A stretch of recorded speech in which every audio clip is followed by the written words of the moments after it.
tres naceu coa forza do vento e do mar, o fillo do fútbol vigués.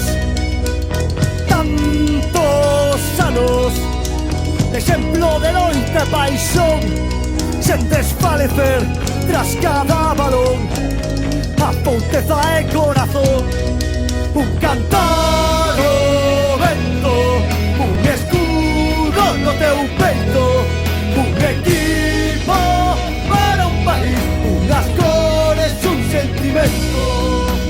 E vivimos tantos xuntos cando viaxamos os dous. Non me importou onde fora xogar, nunca camiñas eso. Vaguas gloria, derbicheos de paixón, soubemos gañar, soubemos perder, xuntos celta e afección.